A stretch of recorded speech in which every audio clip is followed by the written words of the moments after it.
So I've been working for about 9 or 10 years, essentially, right? And yet even when I was like 5 or 6 years in, I really didn't know what I wanted to do. I chose a lot of things just based on the media, just based on what my friends said. But I felt that one very good thing that I encourage a lot of students to do is to be open and to get that kind of hands-on experience to actually find out really what is the job about, and what better way than to do an internship, which actually pays you to do the job, and you at the same time really get to know the day-to-day operations of the role. Because sometimes there are some jobs that can seem very attractive from the outside, but when you're actually working in them, you realize, oh, it's a completely different story from what you thought. Regine Chan is the co-founder of Generation Z, a Singapore-based non-profit enterprise with a core belief that everyone deserves fair and equal economic opportunities. She has done a lot of internships and brings a diverse set of experience in strategy and engineering. And she's also a recent graduate from NTU with a bachelor's in business and a minor in computer science. And she has also done several co-curricular activities in NTU, such as being the president of the Investment Banking Club and the chairperson of financial technology teams and a ton of other financial activities in the university. So Regine, I'm so glad that you could join me in this podcast where we can talk about what it means to have a career as a Gen Z. You identify yourself as a Gen Z, and as well as what tips you would like to share with millennials today. So, thank you. Yeah. So hi everyone, my name is Regine. I'm currently working as a consultant in McKinsey & Company, and I'm also, I've also previously worked in companies, a lot of different companies, including technology, finance, and consulting as well. And I've also started my own company back then when I was still in school. So I think, hope to have a great chat today. Awesome. So you've done a lot of internships, right? I had a look at your LinkedIn profile, and it's really very long. You've done so many things, right? From you've done F&B jobs, and you've also done consulting, which you started a company in, and you've done tech companies too. So as you've been through so many interviews, as I can imagine, what are some of the best interview tips that has worked for you? Actually, all of these different jobs, right? They are all so different, right? But they still actually go for, there's a few commonalities between these different enterprises, whether they are F&B or whether they are startups, or whether they are even large enterprises. So there's a few common threads, specifically 3. So one of which is, I think a lot of interviewees often forget to actually bring in a positive and energetic and enthusiastic attitude. A lot of them are very focused on preparing for the interviews, preparing for the case, for example, for consulting, or really stressing about what kind of modeling question is going to be asked for finance. But to be honest, energy and enthusiasm really plays a big role. As well as being able to take in feedback and act on them immediately. That is also something that is actually very integral, and this is something that regardless of whatever job I've interviewed for, it is always something that employers are looking for, because they want to see someone who is passionate about the cause that they're serving, or passionate about the work that they're doing, and who brings in that new energy and that new kind of thinking to the organization. So the second one is also I think getting to know more about the company. So you might think that, for example, for an F&B restaurant, they don't really care so much about your experience. I mean, it depends, but some of the F&B restaurants I've worked in actually do ask you, do you have experience working, as a cashier, or do you have experience at, packing the food? And these are some things that, even if you haven't done before, it's always good to do a lot of research and come across as knowledgeable and well prepared before the interview. And the last point, I think, is so I think it goes. So people always focus on the preparation aspect, but they also forget about the people aspect. And always come prepared with questions, especially questions that are well thought through, not just based on what you see online, but you can even speak to people who have worked in similar industries or who have worked in similar enterprises before. And I think the questions that you ask, always show the level of research and interest that you have in the company as well. So if, for example, someone comes into a consulting interview and asks me, so what do you do here on a daily basis?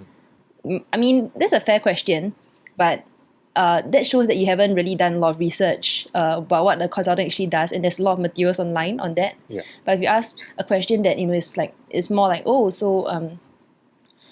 of all of the, or maybe like what is one of the key factors that make you stay in consulting? Is it the kind of impact they're creating at work? Is it the kind of traveling opportunities, or and it shows that they have actually done that kind of research, they have thought through, and they are also asking the questions, planning ahead for themselves. So I think there's a lot of different kind of preparation that students can do, both from a people aspect and from a more textbook-based aspect. Okay, great. So I want to zoom into some of the big concepts that you have just mentioned, right? So now, given that it's COVID-19, a lot of interviews are being done online. So based on our experience of having been through so many interviews, because those interviews were in person, definitely creating energy is one of the key traits of being a good team player. But then now, because interviews are online, right? How would you do it differently if you were to go into the interviews? How would you try to create energy through the camera, and try to connect virtually with your interviewers?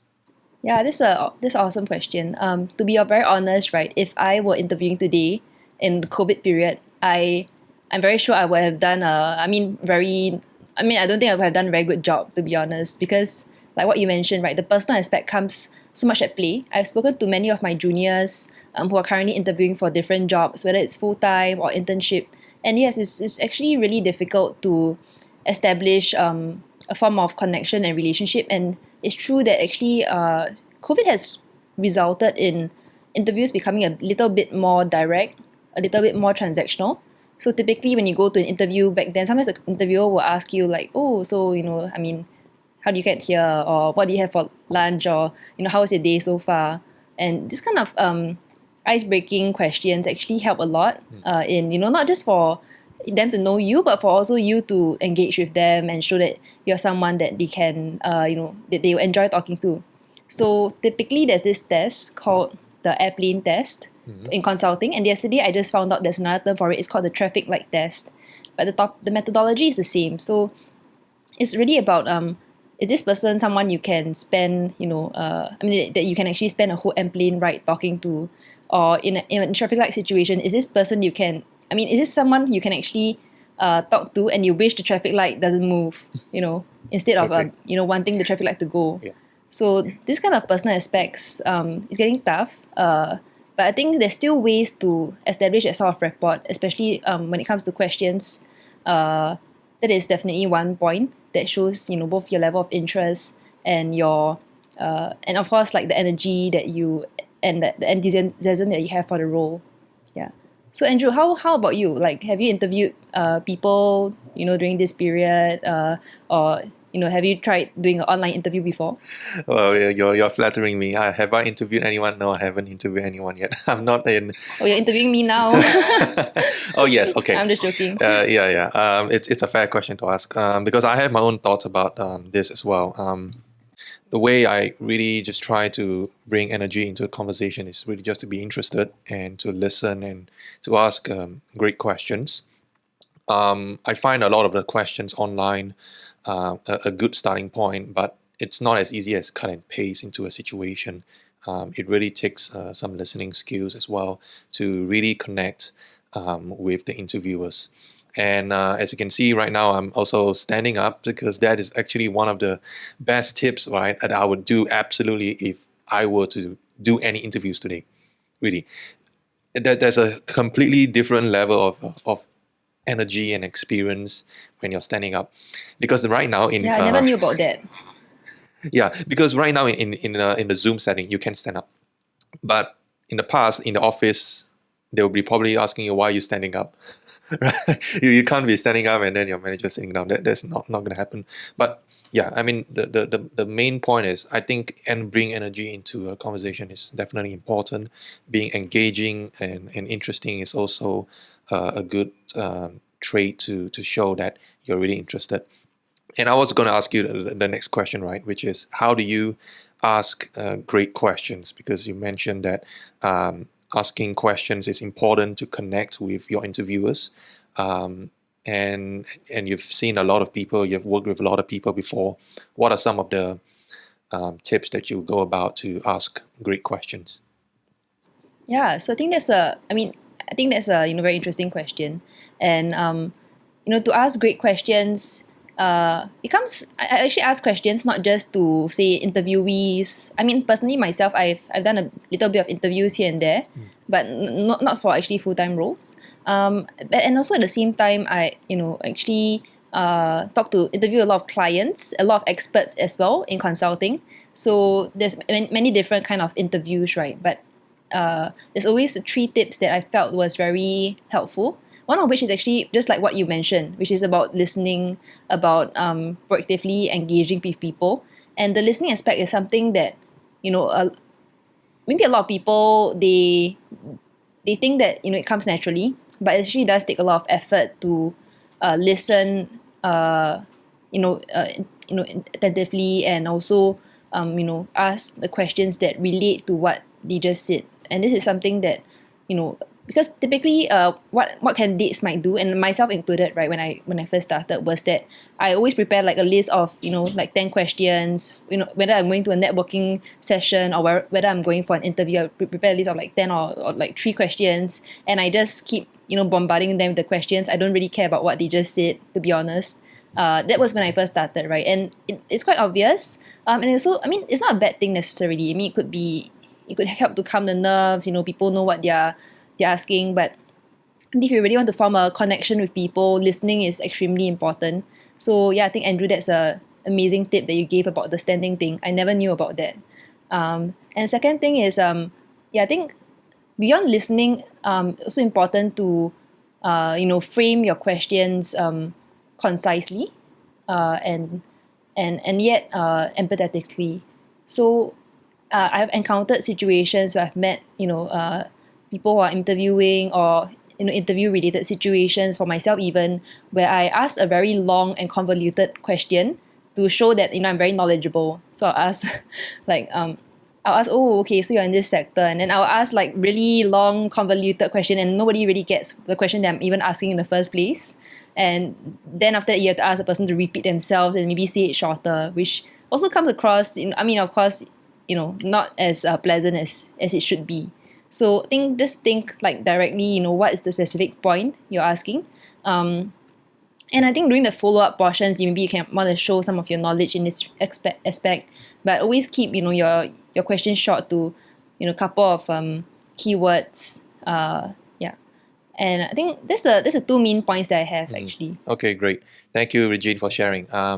So let's move on to your own career. You've done a lot of internships, right? So I was going to ask you, what did you want in a career back then, and how has those wants changed as you did internship after internship? You see, people think that I actually have everything planned, since day one when I entered uni, or since I was in like JC. I mean, just based on my, when they see my resume, right? But to be honest, I didn't know any. I mean, I was still, and I've been working for. I mean, if you look at even it's like odd jobs kind of thing, I was working for quite a number of years. Now is a 2020. So I've been working for about 9 or 10 years essentially, right? And yet I still, even when I was like 5 or 6 years in, I really didn't know what I wanted to do. I chose a lot of things just based on the media, just based on what my friends said. But I felt that one very good thing that I encourage a lot of students to do is to be open and to get that kind of hands-on experience to actually find out really what is the job about, and what better way than to do an internship, which actually pays you to do the job, and you at the same time really get to know the day-to-day operations of the role. Because sometimes there are some jobs that can seem very attractive from the outside, but when you when you're actually working in them, you realize, oh, it's a completely different story from what you thought. So for example, there was one company I was working in. Yeah, so I mean, and also in the role sounded very exciting. So of course, I was very thankful for the opportunity and all, but it was actually very different from what I imagined it to be, both the company itself and the role itself. So I mean, of course, the company was an amazing company. They did a lot of really cool stuff. But after entering the company, I realized that there's some. Of course, every company has their pros and cons. They have their own internal red tapes, and a lot of things has changed during the recent few years as the company scales up. So I think that was something that I didn't know before I entered the company. And after I entered the company, did the internship, I actually realized that, hey, maybe this is not the environment that I thought I was actually going for. And even for the role itself as well, you might think that you would be taking a lot of responsibility, and you might be having a lot like 1,001 things to do, and you might be working on the very cool mega projects, for example.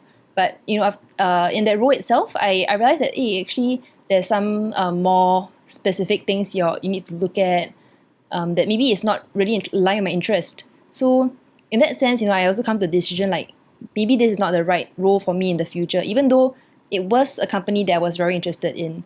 So similarly, like for other undergraduates, I felt that, keep yourself open to different opportunities. Don't and whether it's in consulting, finance, technology, design, product, or other roles, there's a lot of opportunities that you can explore, and shouldn't limit yourself to just one role. Continue exploring. Maybe you might think that you like finance, but your real passion is actually in design, right? I mean, I've met people like as such. You might think that your passion is in consulting, but actually, what you really want to do is operations and driving product excellence, right? And really having more hands-on experience.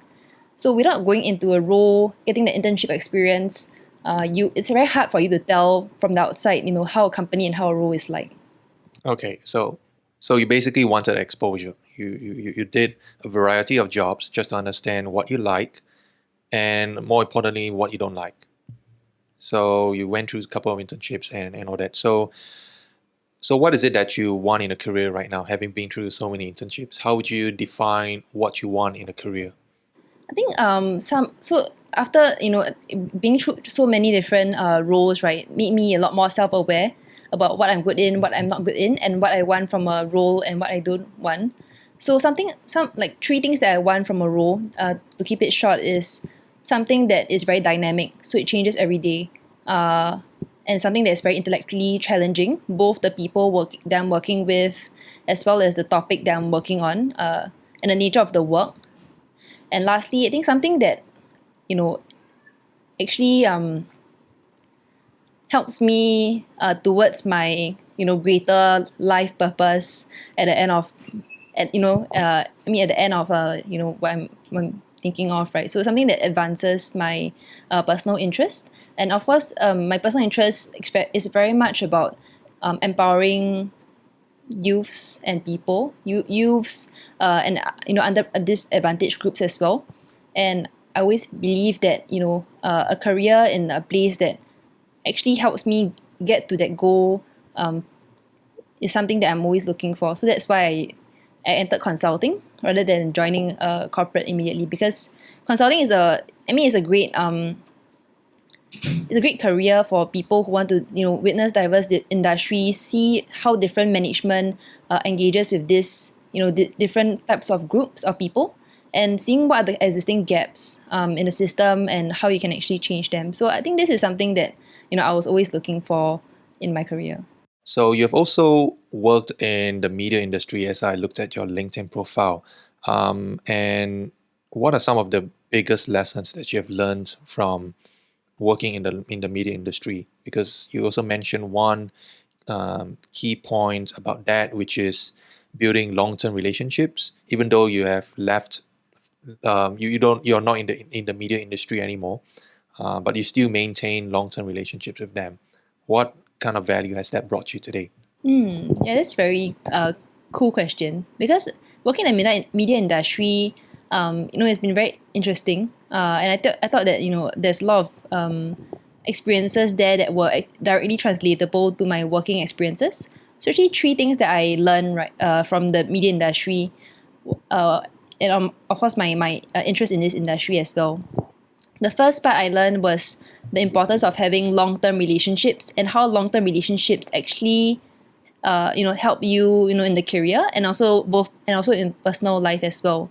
So the thing about the media industry in Singapore, or even I'm very sure overseas as well, is that a lot of times the jobs, or maybe say the opportunities that you get, right, they come from two sources.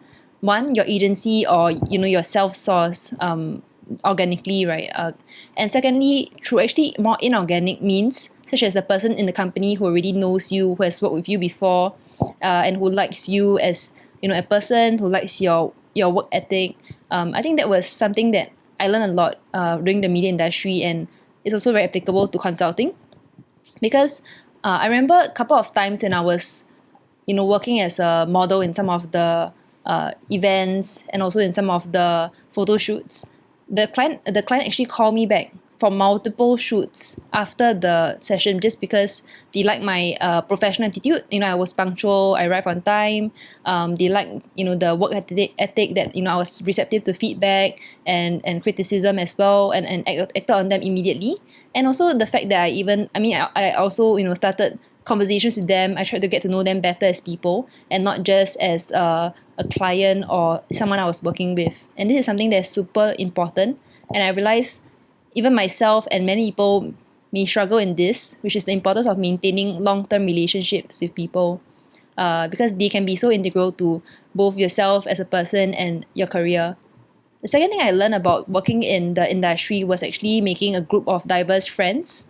Again, another thing that I noticed, a lot of people, they actually might not think about, or they may not actually realize that they actually don't have a very diverse group of friends. So just over this weekend, I was discussing with actually this volunteering group that I have. How I actually know, there's this survey that was run recently with a group of, I think, Chinese youths, and actually they were asked, for example, how many friends do you have that are outside of your racial group? And of course, race is one thing, and also even like just different perspectives. People who are in the different industries from you, who are working in not, say one of these more traditional banking or finance kind of industries, but something that's a bit more artistic. How many friends do you have in such circles, and how well do you know, say this friend or this industry, right? So that's something that is actually very important, because it broadens your worldview, it broadens your knowledge and perspectives on the different parts of Singapore, the different industries that we have, and different segments that of jobs that we have in both in Singapore and overseas. So this is something that you can actually learn a lot from the people from different areas. They might be experts. You might be an expert in finance, or you might be an expert in consulting, but you are definitely not an expert in filming or photography or acting compared to, or even hosting compared to all of these individuals. And the last thing I realized is actually something that my friend told me, which is actually that it's very important to have both, say, a career that is more analytically driven, and a career that is a bit more artistically or creativity driven. So something that engages both your right brain and your left brain. And actually that makes a lot of sense, because I believe that us as humans, right, we have two parts to the brain. Of course, we always lean towards one side more. Different individuals lean toward different sides more, but I still think it's very important to engage with the other side of our brain. Whether you're for example, if you're an actor, you should also be trying something that's a bit more analytically driven. And similarly, if you are someone who is working in a professional industry, then you should definitely have an artistic hobby.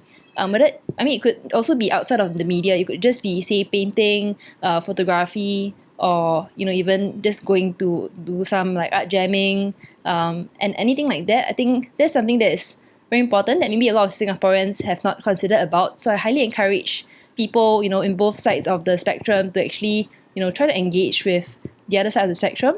And I think you can learn a lot, and you can have a lot of fun doing that as well. Yeah, so there's some things that I actually learned from this.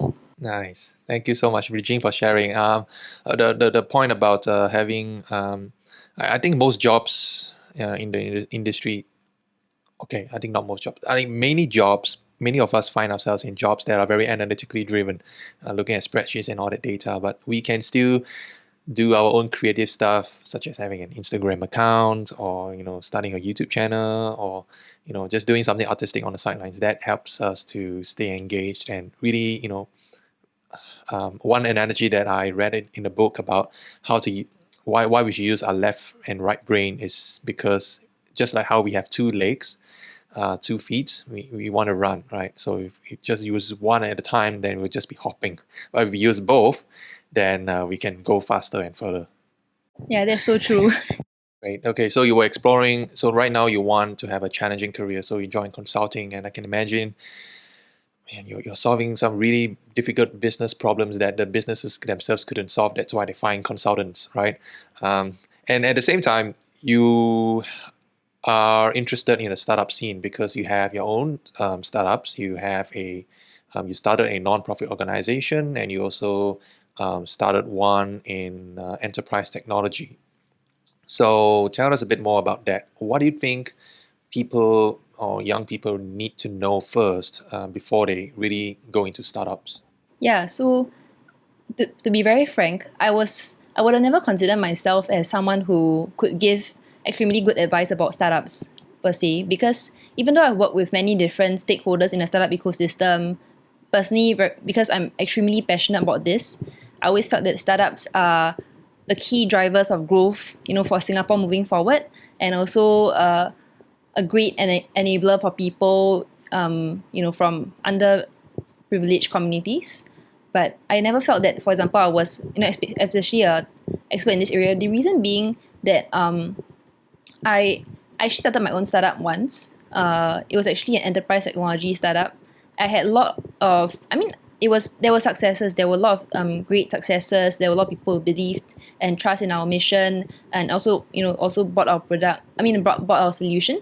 But there were also a lot of challenges that I realized, especially as a student founder back then. And these are some of the struggles that I faced, right? So one is, as a student founder, you're always dealing with the issue of age and credibility. So when I was pitching to both investors and businesses who were actually considering whether they should get our product or whether they should do the POC with us, and actually I even had two co-founders, right, who were very senior. They were about like 30 or 40 plus years old, and they were of course very experienced in the kind of work that we were doing. But given that I was the CEO, it was the optics is something that is very important, right? Like how you look, how you portray yourself, and your actual age itself. I think that is something that I could have done better. I think, and which is why I joined consulting as well, right? Because consulting teaches you executive presence, how to communicate with senior business leaders. Back then, I was still someone who I would say, came across as very young, maybe not very mature and knowledgeable, and it becomes even more difficult, especially if you're working on an enterprise or B2B solution, not a B2C solution. Reason being, B2C, you're interacting with consumers. They honestly don't really care so much, what's the age of this founder. I mean, okay, well, some of them, if it's a very advanced B2C product, they could care. But to be honest, enterprises place a lot more focus on the maturity of the founder, because they're always thinking, hey, is this company going to fall one day and I paid for the solution and then I'm left stranded, and the solution is not running, and I need to spend time, I need to spend energy, I need to spend resources to get a new solution. So companies are always thinking about, age and maturity as a key factor when they make decisions, whether to get or even do a partnership with a startup. So that was one of the key struggles that I faced, that I felt that, as a student founder, this is both about your actual age and also about the kind of maturity that you display when talking to senior executives. So that's the first portion. And I think second portion, which I learned about, is that Singapore itself, to be very honest, it's very hard to fill here. In fact, Singapore has a term for there's a term for Singapore companies or startups who are, they're just getting by. They're doing okay. They're making some money. They're not like literally dying or anything, but they are not doing especially well either. And it's called zombies. So technically, they have enough funds to run because the government actually provides a lot of funding. There's a lot of free access to, or very subsidized access to infrastructure for the officers, or very subsidized access to even equipment, or even for employees as well. They do get some degree of subsidies, and it's quite hard for a Singapore startup to actually not succeed, given that there's so much excess of resources, both from the government support, and so many venture capitals are based here. So many accelerator, incubator programs are based here. And I think something I was discussing with a friend who just IPO'd his startup in the US was that if you want to succeed as a startup, you have to go out of Singapore, or you should in fact start outside of Singapore, and then after you come back to Singapore and continue building the startup here, right? Because I think, yeah, because countries like, say India or Indonesia, or even like China, for example, there's a lot of red tapes. There's a lot of very different dynamics related to, say having to sometimes offer something to the government officials to get what you want, or even to some news reporters to get what you want. I mean, this is some of the common practice, right, that they actually have there, which maybe a lot of us may not be able to appreciate in Singapore, given that everything is so well organized, everything is very structured and by the book here. So this is something that a lot of startups can start considering, or student entrepreneurs should consider, which is maybe even going just for a student immersion program. I think NUS has a lot of programs. NTU and SMU, they do have programs but not entrepreneurship related. So this is an avenue that you can consider, doing something outside of Singapore and then coming back to Singapore.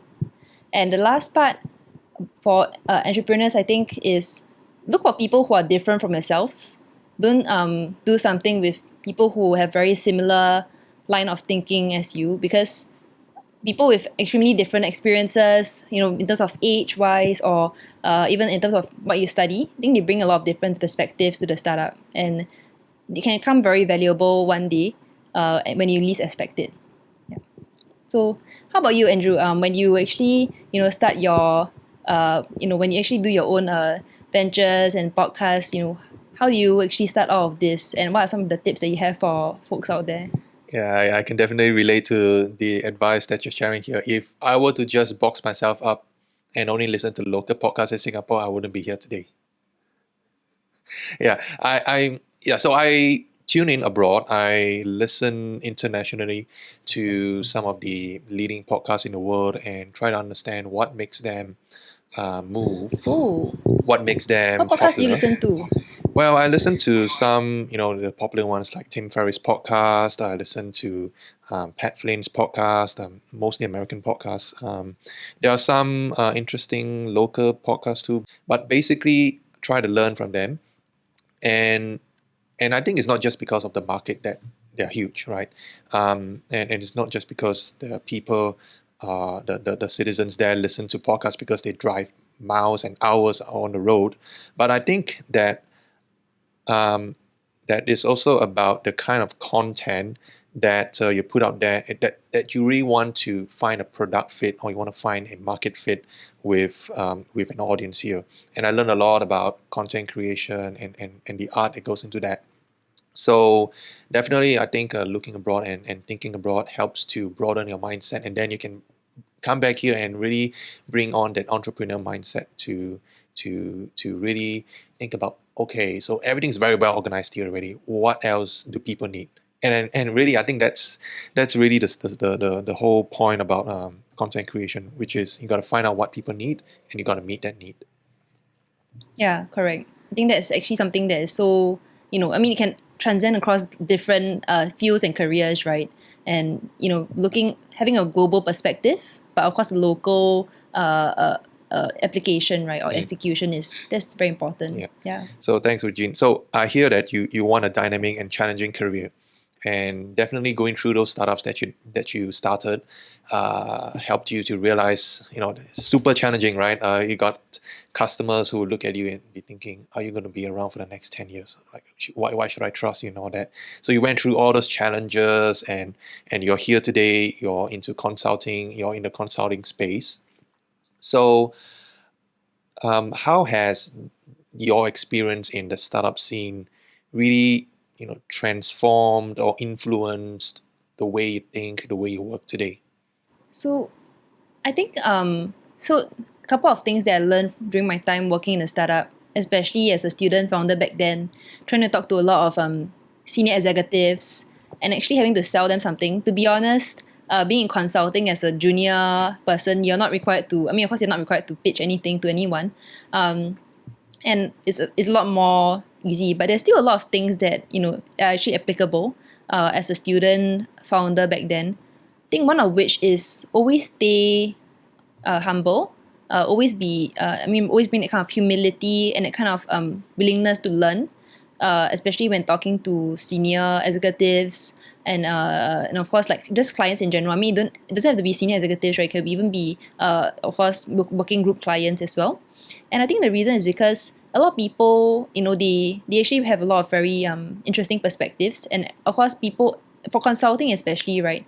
You're talking to people who have actually worked in company for years, right, or even many like decades or something, and that kind of ability to listen, to not think that you know it all, and the ability to ask questions that can help you learn more about them, learn more about the company, and do a lot of get a better understanding of them. I think that is something that is very important, and it's something that I brought from my career in the startup space to consulting, where it becomes even more important to, or maybe similarly important, right, to actually listen to what the client says, because you have zero like experience in the industry. I work in industries that I have never worked in before, such as semiconductors, such as with infrastructure assets, such as commodities trading, and you honestly wouldn't know about any of this. And what you can really do is to ask good questions, to listen well, and to bring a humble mindset that you have a lot to learn from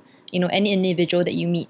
So that is one thing that I felt I learned from my time in the startup.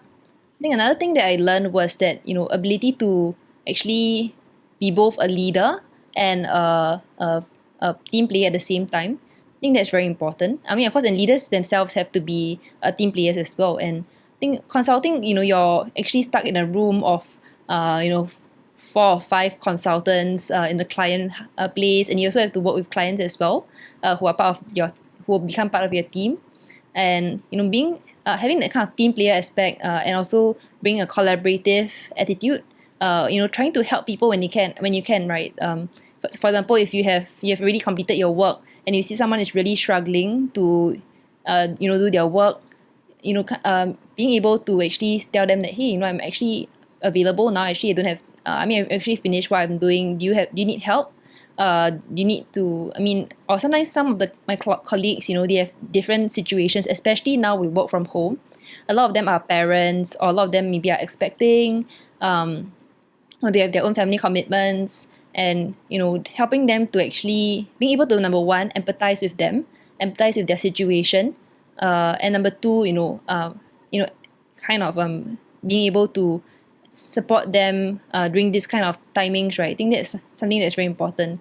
And similarly, within a startup, right, bring that kind of empathy to a client. Sometimes they actually do have situations that are affecting them. For example, I've met one of my clients back then who I was trying to do a POC with.